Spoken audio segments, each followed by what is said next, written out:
Narito ang buong kwentong drama sa Filipino, isinulat ng tuloy-tuloy sa iisang linya gaya ng hiling mo. Si Amara Villanueva ay lumaki sa isang tahanang hitik sa yaman, ngunit salat sa lambing. Dahil bata pa lamang siya ay tinuruan na siyang maging matatag ng kanyang lola na si Doña Salud, na nagmamay-ari ng mga lupain, hotel, kumpanya sa konstruksyon, bangko, logistics, shipping at media network sa iba't ibang bahagi ng bansa. Kaya kahit nag-iisang apo siya, ay hindi siya kailanman lumaking maluho, sapagkat paulit-ulit na itinanim sa isip niya na ang tunay na halaga ng isang tao ay hindi nasusukat sa alahas, apelido at salapi, kundi sa dangal, pagpipigil at kakayahang tumayo kahit gumuho ang buong mundo. Ngunit sa kabila ng lahat ng iyon, ay may lihim na kahinaan si Amara, at iyon ay ang kanyang paniniwala na may pag-ibig na kayang pagalingin ang lahat. Kaya nang makilala niya si Daniel Soriano, isang lalaking mahinahon magsalita, mapagpakumbaba sa unang tingin, at tila walang bakas ng kasakiman sa mga mata, naniwala siyang natagpuan na niya ang taong mamahalin siya, hindi dahil sa kanyang pinagmulan, kundi dahil sa kung sino siya kapag walang nakatinging iba. At dahil nais niyang subukin ang katapatan nito, ay hindi niya ibinunyag ang tunay niyang pagkatao, at hinayaan niyang kilalanin siya bilang isang simpleng empleyada sa design department ng isa sa mga subsidiary ng Villanueva Group. At sa mga panahong iyon ay tila napakadali ng lahat, dahil laging nakikinig si Daniel sa kanyang mga pangarap, laging maagang sumusundo, laging may dalang tahimik na pangako na siya ang magiging kanlungan niya mula sa bigat ng pagiging tagapagmana ng isang imperyong hindi pa niya handang akuin. Kaya nang mag-propose ito sa isang simpleng hapunan sa tabi ng dagat na tanging iilang kaibigan lamang ang nakaalam, ay umuo si Amara, hindi dahil sa singsing, kundi dahil sa paniwalang nakita na rin niya ang kapayapaang matagal nang ipinagkait sa kanya ng kapalaran.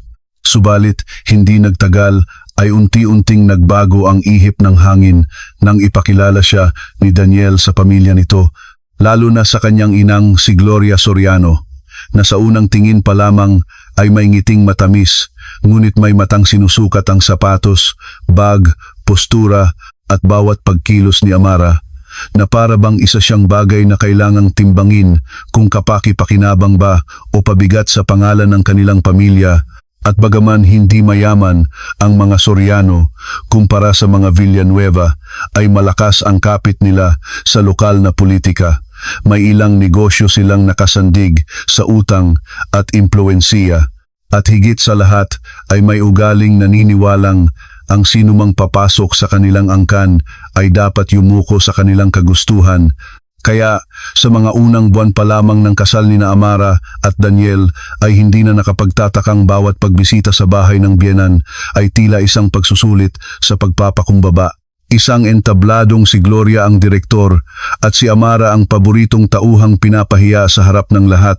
Minsan ay papansinin ang luto nito at sasabihing kulang sa alat. Minsan ay ang ayos ng damit at sasabihing hindi mukhang marunong sa gawaing bahay. Minsan ay ang paraan ng pagsagot at sasabihing masyadong mayabang para sa isang babaeng wala namang dinalang yaman sa pag-aasawa.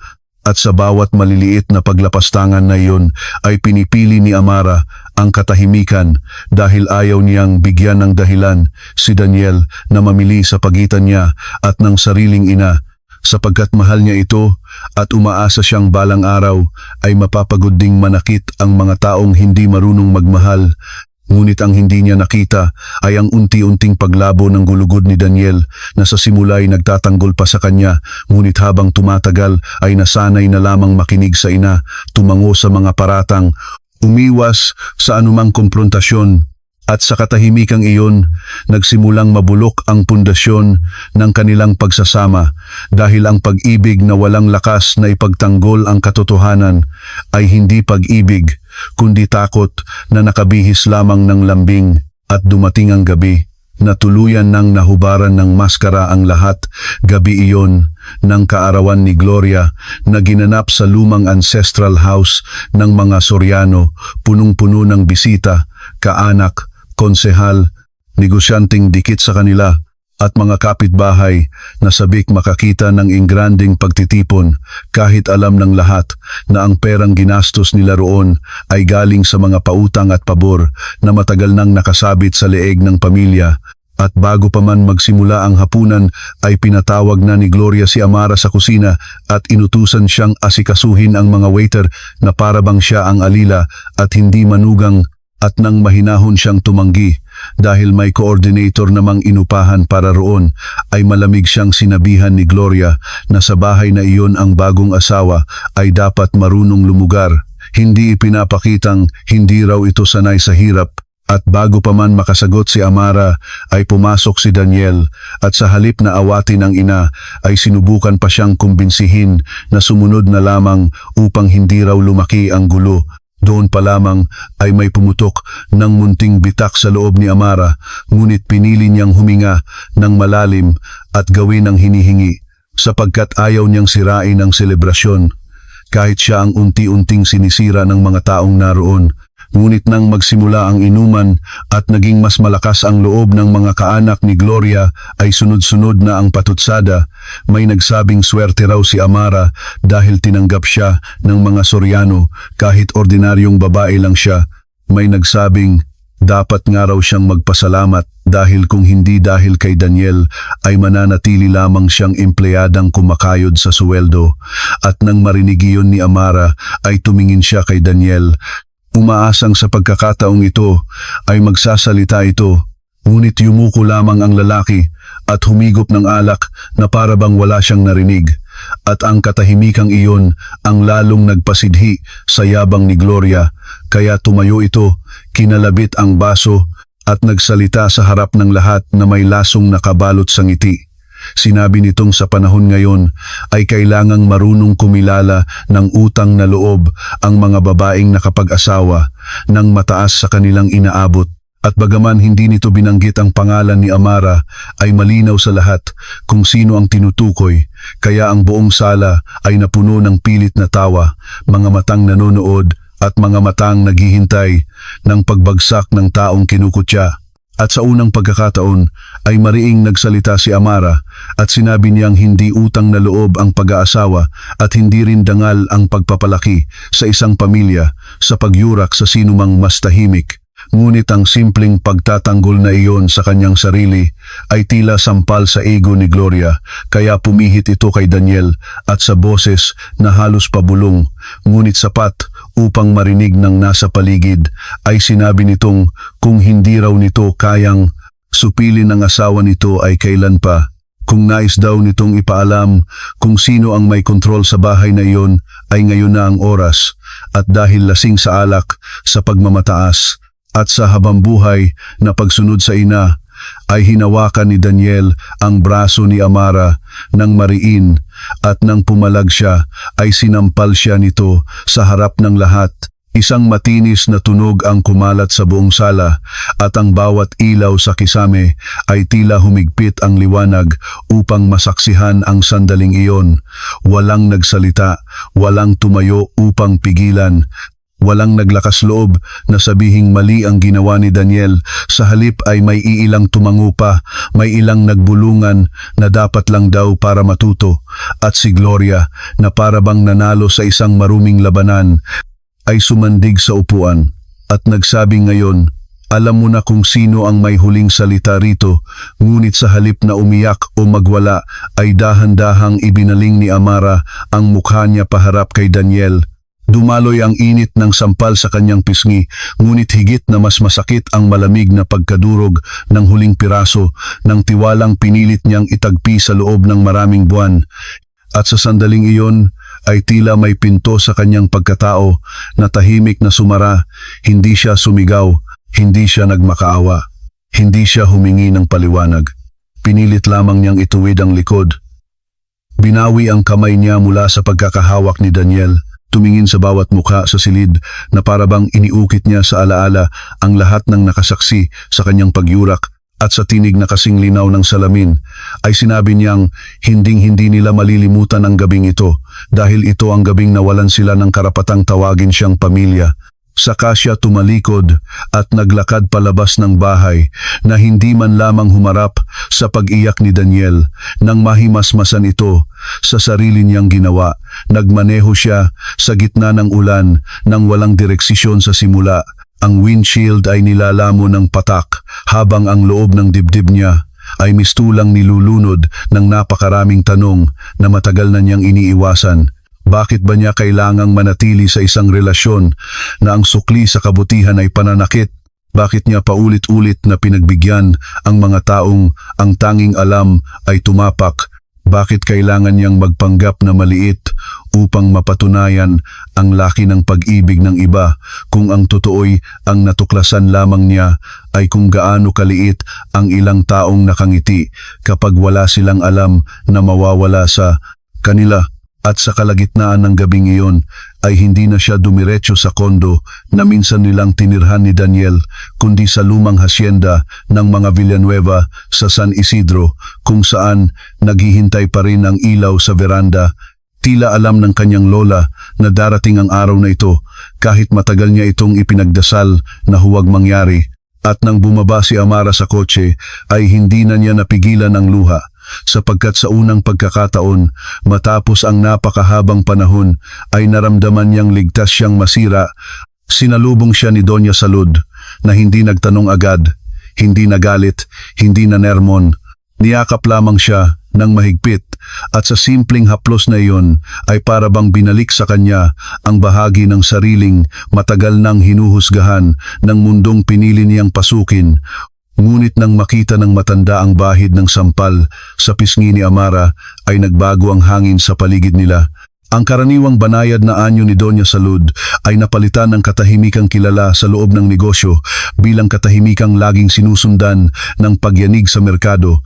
Pinaupo niya ang apo, pinagtimpla ng tsaa, at pinakinggan ang bawat detalye ng walang putol, mula sa unang maliit na insulto hanggang sa pangwakas na kahihiyan sa harap ng lahat. At nang matapos si Amara ay tinitigan siya ng kanyang lola na parang hindi lamang apo ang kaharap niya, kundi ang susunod na hahawak ng buong pangalan at kapangyarihan ng kanilang angkan. Sa kanito sinabi na sapat na ang pagsubok, sapat na ang pagtatago, sapat na ang kababaang loob na iniaabot sa mga taong iniisip na kahinaan niyon. Panahon na raw upang hindi lamang umalis si Amara sa impyernong pinasok niya, kundi upang alalahanin ng lahat kung anong klase ng bagyo ang binubuo kapag ang babaeng matagal na nilang tinapakan ay piniling tumayo sa sarili niyang trono. At bagaman nanginginig pa ang puso ni Amara, ay may ibang bagay ng sumisibol sa ilalim ng sakit, isang anyo ng kalmadong apoy, isang malinaw na pagnanais na hindi na lamang maghilom, kundi magtakda ng hangganang hindi na muling matatawid ng sinumang mananakit sa kanya. Kaya kinaumagahan pa lamang ay pinatawag ni Doña Salud ang buong lupon ng direktor ng Villanueva Group sa Manila headquarters at sa pulong na iyon sa harap ng mga abogado, executive at tagapayo na matagal nang sanay sumunod sa matriarka ng pamilya. Ipinakilala niya si Amara bilang opisyal na hahawak sa strategic assets ng konglomerado, kabilang ang private equity arm, real estate acquisitions, regional bank holdings at media influence network. Ang ilan ay nagulat dahil marami sa kanila ang akala'y hindi pa handa si Amara na humawak ng ganoong laki ng responsibilidad.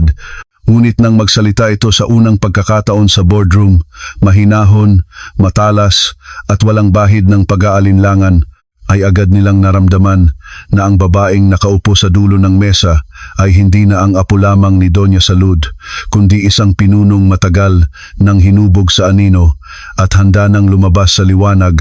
At habang unti-unting inaayos ni Amara ang mga papel, share transfers at operational control sa loob ng ilang linggo, ay walang kamalay-malay ang pamilyang Soriano na ang maliliit nilang negosyo sa construction supply, trucking, at local permits facilitation ay nakasandal pala sa mga kumpanyang hawak o madaling maimpluwensiyahan ng Villanueva Group, sapagkat sa dami ng negosyo ng kanilang angkan ay hindi man lamang ito alam ni Daniel at lalong hindi ni Gloria. At doon nagsimula ang tahimik na paghahain ni Amara ng hustisya, Hindi iyong padalos-dalos na paghihiganti na inuudyok ng init ng sugat, kundi ang malamig at maingat na paglalatag ng katotohanan sa paraang hindi mababali ng kahit sinong abogado. Una niyang inutos ang full audit sa 3 kumpanyang madalas kunan ng materyales ng mga Soriano at lumabas na marami sa kanilang kontrata ay pabor lamang ng mga dati ng personal na koneksiyon at hindi tunay na kwalifikasyon. Sumunod ay pinaigting niya ang compliance checks sa mga bangko kung saan madalas umutang ang pamilya ni Daniel at doon napatunayang may mga collateral silang sobrang taas ang deklarasyon kumpara sa tunay na halaga. Pinatigil din niya ang media shielding na hindi namamalayan ni Gloria na pumipigil noon sa paglabas ng ilang lokal na isyung may kaugnayan sa kanilang permit manipulations at habang nangyayari ang lahat ng iyon, ay hindi kailanman nagpadala si Amara ng pagbabanta o mensahe sa dating asawa sapagkat batid niyang ang pinakamabigat na pagsingil ay yaong dumarating ng walang sigaw. Iyong gigising ka na lamang isang umaga at mapapansin mong ang dating matatag mong tore ay pundasyon na lamang ng alikabok dahil ginawa mo palang hagdanan ang mga taong hindi mo dapat ininsulto. Samantala sa bahay ng mga Soriano ay unti-unti nang kumakapit ang takot kahit pilit pa rin itong pinapahiran ni Gloria ng yabang. Una nilang naramdaman ang pagbabago nang kanselahin ang isang malaking supply deal na inaasahan nilang magdadala ng panibagong cash flow sa negosyo. Sumunod ay ang bangkong dati madali silang pautangin ay biglang humingi ng mas kumpletong dokumento. Pagkatapos ay may 2 kasosyo silang umurong dahil sa mga balitang may posibleng compliance issue sa isa nilang tracking arm. At sa bawat problemang iyon ay lalong umiinit ang ulo ni Gloria na ang unang sinisisi ay si Amara. Sinasabi nitong isinumpa raw ang bahay mula nang iwan sila ng dating manugang, ngunit si Daniel na sa mga panahong iyon ay unti-unti nang nilalamon ng guilt ay napapasandal na lamang sa katahimikan. Dahil sa gabi-gabi ay bumabalik sa isip niya ang tunog ng pagkakasampal niya kay Amara, ang paglingon nito bago umalis at ang paraan ng pagbagsak ng sarili niyang dangal kasabay ng paglagapak ng kamay niya sa mukha ng babaeng minsan niyang pinangakuan ng proteksiyon. Ilang beses niya itong sinubukang tawagan ngunit nakablock na ang numero niya. Nagpunta siya sa kondo ngunit wala na roon ang karamihan sa gamit ni Amara. Nagpasuyo siya sa mga kaibigan nilang common ngunit walang sinumang may balita ni hindi nga raw nila alam na galing pala sa ganoong pamilya ang babaeng matagal nilang nakikilala bilang tahimik na designer. Hanggang sa isang umaga ay kumalat sa business pages ang larawan ni Amara kasama si Doña Salud sa isang press briefing tungkol sa restructuring at expansion ng Villanueva Group at sa pagkakataong iyon ay tila binuhusan ng nagyayelong tubig ang buong pagkatao ni Daniel habang si Gloria naman ay muntik himatayin sa galit at takot sapagkat doon lamang nila lubusang naunawaan na ang babaeng minamaliit nila ay tagapagmana pala ng isa sa pinakamakapangyarihang konglomerado sa bansa at higit sa lahat ay ang babae ring mayroon ngayong kakayahang iligtas o ibagsak ang kanilang pamilya sa isang pirma lamang. Ngunit sa halip na amining nagkamali ay lalo pang nagwala si Gloria at sinabing ginagamit lamang daw ni Amara ang pera para gantihan sila.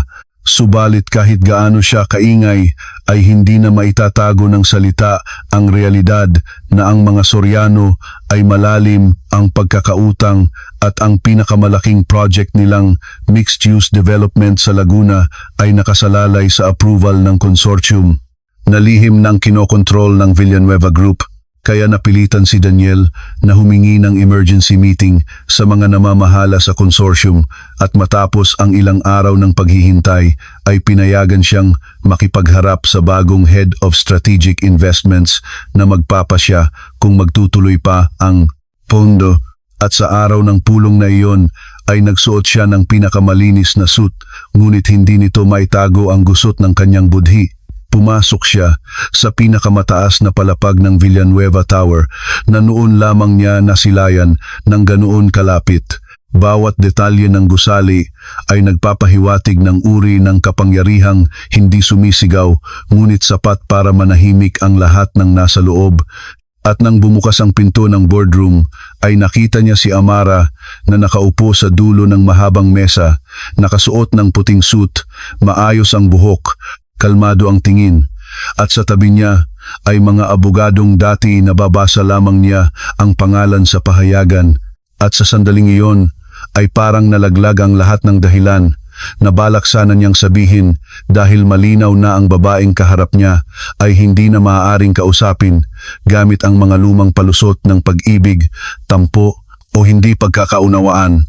Sinubukan pa rin niyang magsalita tungkol sa pangangailangan ng kanilang proyekto, tungkol sa mga trabahong mawawala, tungkol sa potensyal ng development, ngunit pinatigil siya ni Amara sa isang simpleng taas ng kamay at ipinaabot ng legal team ang mga dokumentong nagpapakita ng financial inconsistencies, overvaluation, permit exposure at conflict of interest na matagal nang tinatalukbungan ng impluensya ng kanyang pamilya. At sa unang pagkakataon marahil sa buhay niya ay nakaramdam si Daniel ng lubos na pagkapahiya, hindi dahil pinagsabihan siya, kundi dahil pinili ni Amara na ipaunawa sa kanya ang pagitan ng kapangyarihang nakabatay sa yabang at kapangyarihang nakabatay sa kakayahan. Sa kanya narinig ang boses ni Amara, malamig ngunit hindi mataas, malinaw ngunit walang paghihiganti sa tono. Sinabi nitong hindi niya ginamit ang pera upang saktan sila kundi ginamit niya ang katotohanan upang alisin ang mga pribilehiyong matagal nilang inakalang karapatan. Sinabi rin nitong kung hindi nila tinapak ang dangal niya ay mananatili sanang wala siyang pakialam sa maliit nilang kaharian ng Pandaraya, ngunit pinili nilang gawing palabas ang pananakit. Kaya ngayon kailangan nilang harapin ang presyong kaakibat ng bawat desisyon.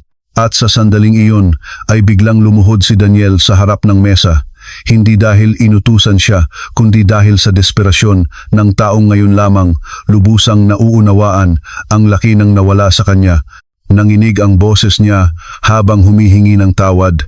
Sinabing mahal pa rin niya si Amara, sinabing nadala lamang siya ng galit at impluwensiya ng ina, sinabing handa siyang iwan ang lahat kapalit ng isa pang pagkakataon. Ngunit sa loob-loob ni Amara ay hindi na tumatagos ang mga salitang iyon dahil natuto na siyang kilalanin ang kaibahan ng pagsisising totoo at pagsisising ipinanganak ng pagkatalo.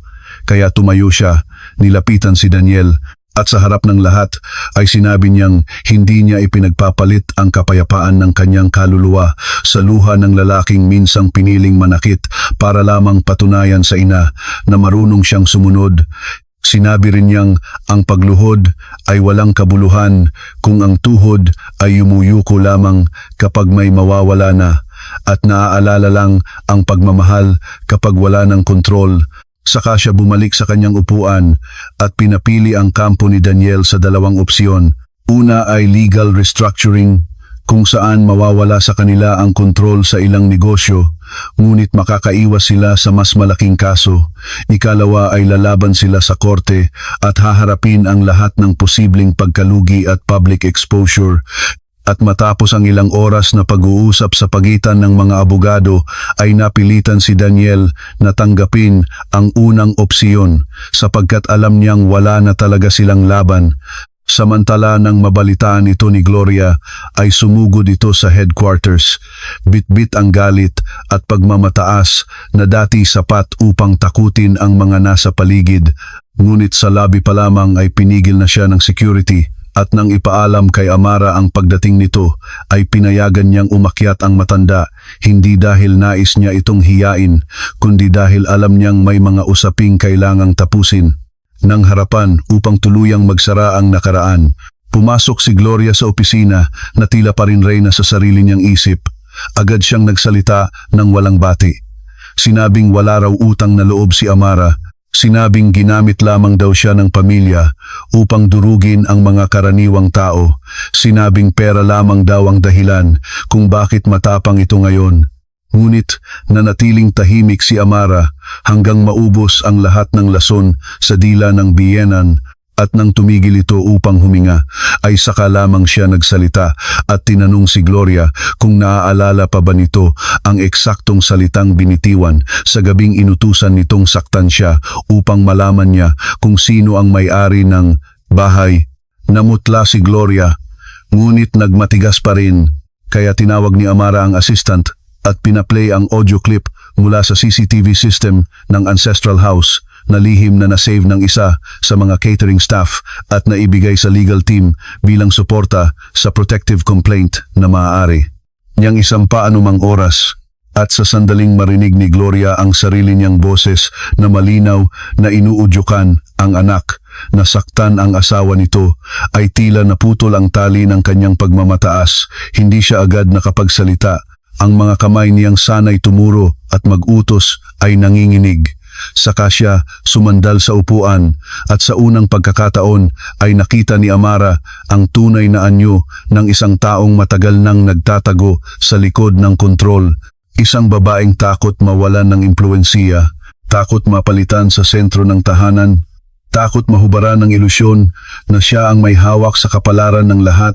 At doon naunawaan ni Amara na ang mga taong mapanakit ay kadalasan hindi makapangyarihan kundi gutom lamang sa kapangyarihan dahil sa loob nila ay may malalim na butas na hindi mapunan ng respeto o pagmamahal, kaya kontrol ang kanilang pinipilit ipalit. Ngunit hindi dahil naunawaan niya iyon ay kailangan niya silang patawarin sa paraang magbubukas muli ng pinto. Kaya inialok niya kay Gloria ang tanging bagay na kaya pa niyang ibigay, isang tahimik na pag-alis sa eksena, kapalit ng hindi pagsasampa ng kasong kriminal hanggat susundin nila ang settlement.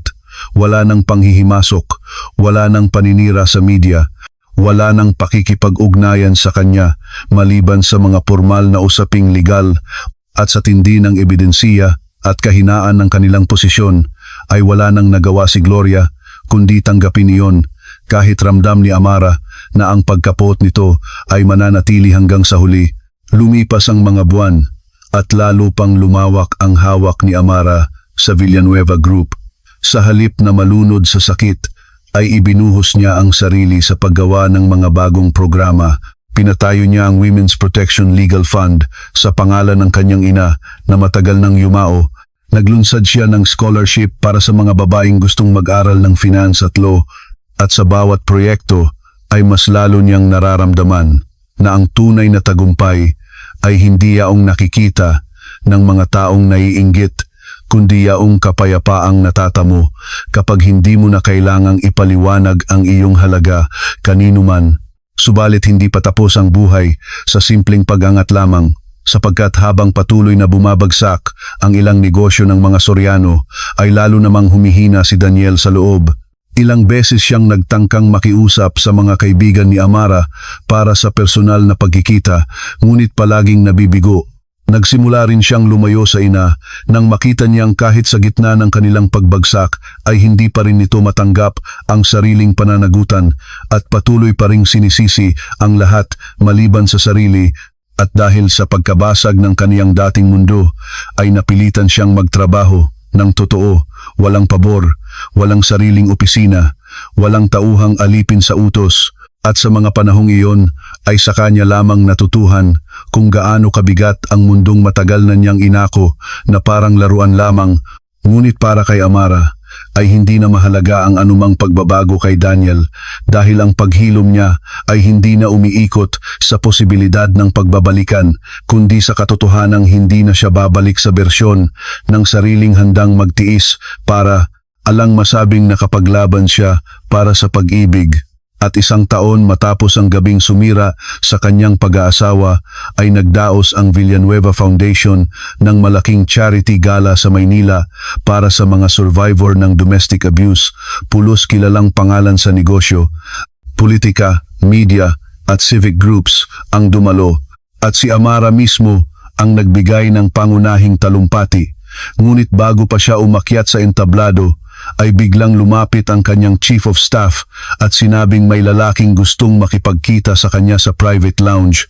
At bagaman pwede niya itong ipataboy, ay pinili niyang tingnan kung sino.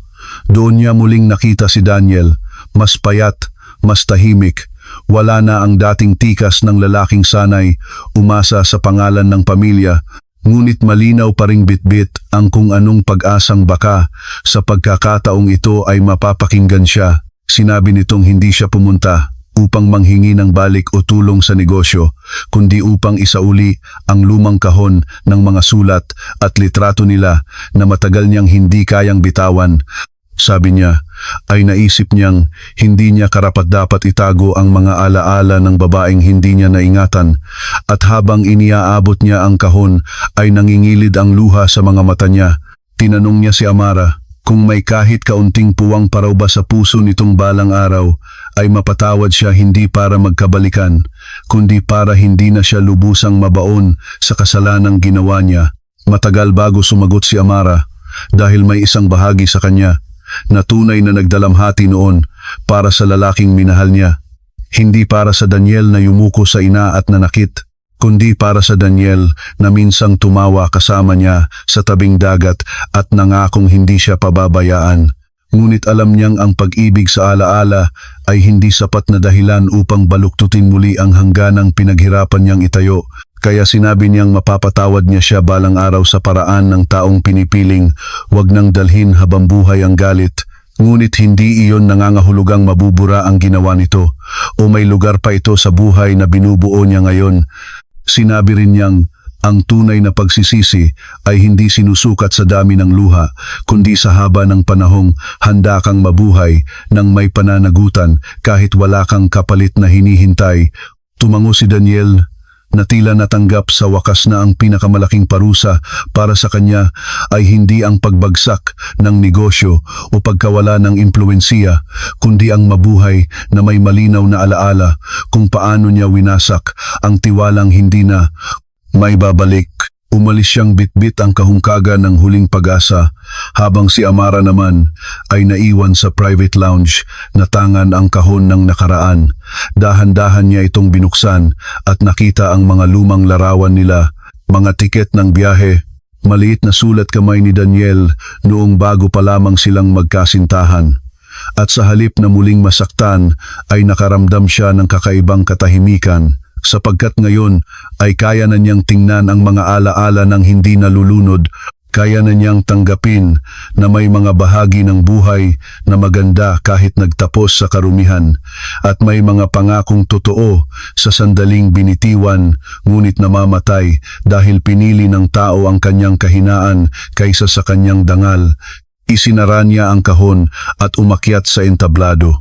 Sa harap ng daan-daang tao ay nagsalita siya hindi bilang biktima kundi bilang babaeng muling isinilang mula sa abo ng pananahimik. Sinabi niyang maraming babae ang nananatili sa mapang-abusong tahanan hindi dahil mahina sila kundi dahil matagal silang sinanay na pagdudahan ang sariling halaga, na ang unang suntok o unang sampal ay kadalasang sinusundan ng paliwanag, luha, bulaklak at pangakong hindi na mauulit.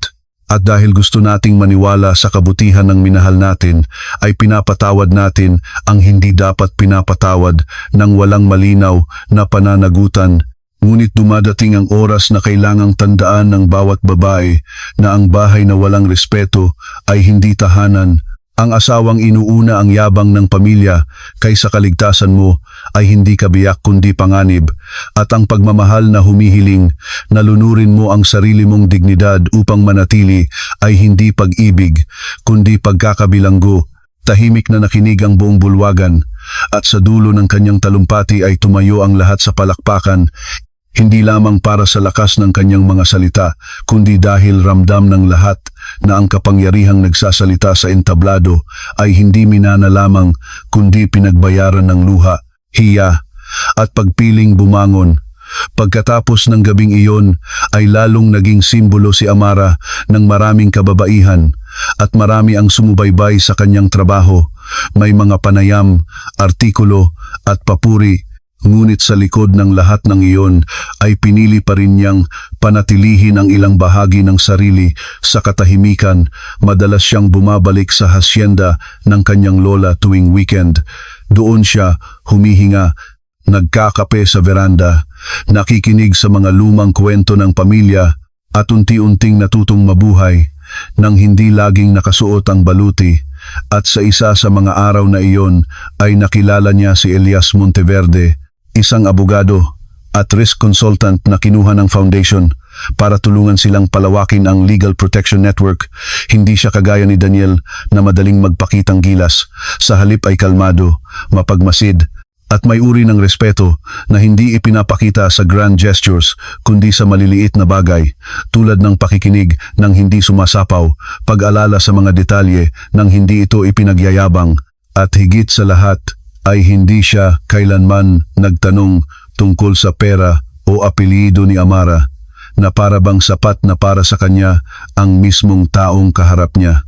Sa simulay, maingat si Amara at hindi siya nagbukas agad. Ngunit habang tumatagal ay napansin niyang sa tabi ni Elias ay hindi niya kailangang ipaliwanag kung bakit may mga gabing bigla siyang nananahimik o kung bakit may ilang salita na tila may tinik pa rin, dahil marunong itong maghintay nang hindi siya tinutulak. At iyon ang unang pagkakataong naintindihan niya na may pag-ibig palang hindi marahas, hindi maingay, hindi gutom sa kontrol. Isang pag-ibig na hindi kailangang humingi ng pagsuko upang patunayan ang katapatan. Samantala ang buhay ng mga Soriano ay tuluyan ng nabago. Si Gloria ay halos hindi na lumalabas sa dating sosyal na bilog dahil dahan-dahang kumalat ang usapan tungkol sa kanilang pagbagsak at sa tunay na dahilan ng paghihiwalay ni na Daniel at Amara. Wala mang direktang pahayag si Amara laban sa kanila, ay sapat na ang mga dokumentong unti-unting lumilitaw sa legal circles upang maunawaan ng marami na hindi sila biktima ng mayamang angkan kundi biktima ng sarili nilang pagmamataas. Si Daniel naman ay tuluyan ng humiwalay sa bahay ng ina at nagsimulang mamuhay sa maliit na apartment, nagtatrabaho bilang project manager sa isang mid-sized firm kung saan wala siyang espesyal na pagtrato, at sa simpleng buhay na iyon ay natuto siyang magluto, maglaba, mag-budget at humarap sa sarili nang walang audience. May mga gabing sinusulatan pa rin niya si Amara kahit hindi niya ipinadadala, mga liham ng pagsisisi, mga tanong na hindi na masasagot, at mga pagtatapat na sana raw ay noon pa niya natutunan ang kahulugan ng pagiging lalaki bago pa man siya matawag na asawa. At bagaman hindi na iyon nababasa ni Amara, ay tila may sariling saysay ang mga liham na iyon, dahil sa bawat pahina ay unti-unting nahuhubad kay Daniel ang lumang sarili na laging naghahanap ng madaling daan palabas sa pananagutan. 2 taon ang lumipas at tuluyan nang natapos ang annulment proceedings ni na Amara at Daniel. Maayos ngunit malamig, walang melodramang eksena, walang huling habulan. Formal lamang na pagputol sa ugnayang matagal nang namatay bago pa man natapos sa papel. At nang matanggap ni Amara ang pinal na desisyon ay hindi siya umiyak. Sa halip ay pumunta siya sa kapilya sa loob ng hasyenda, nagsindi ng kandila at nagpasalamat, hindi dahil masaya siyang nasira ang isang kasal, kundi dahil sa wakas ay legal na ring nahabol ng papel ang katotohanang matagal nang alam ng kanyang puso.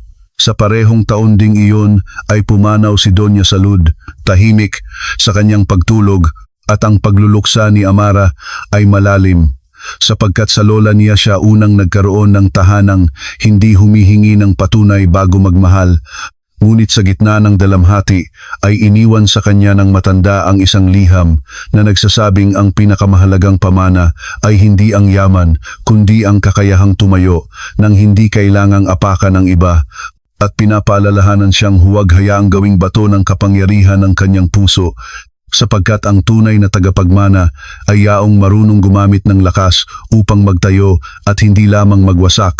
Matagal na dinibdib ni Amara ang liham na iyon, at sa tuwing nararamdaman niyang bumibigat ang responsibilidad ng buong imperyo sa kanyang balikat, ay iyon ang binabalikan niya.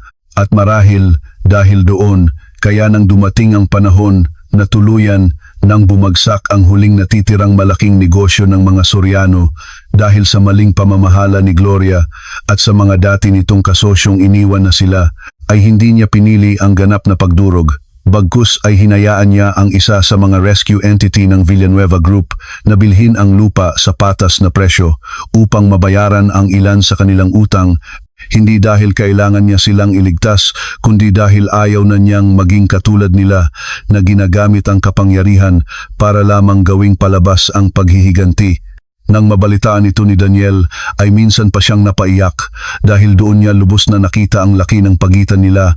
Siya na minsang nanakit kapag inuudyukan, at si Amara na kahit may dahilan upang durugin sila ng buo ay piniling maging makatarungan, at sa isa nilang huling hindi inaasahang pagkikita sa sementeryo, sa anibersaryo ng pagpanaw ni Doña Salud, ay nagkasalubong sila sa gitna ng tahimik na hapon.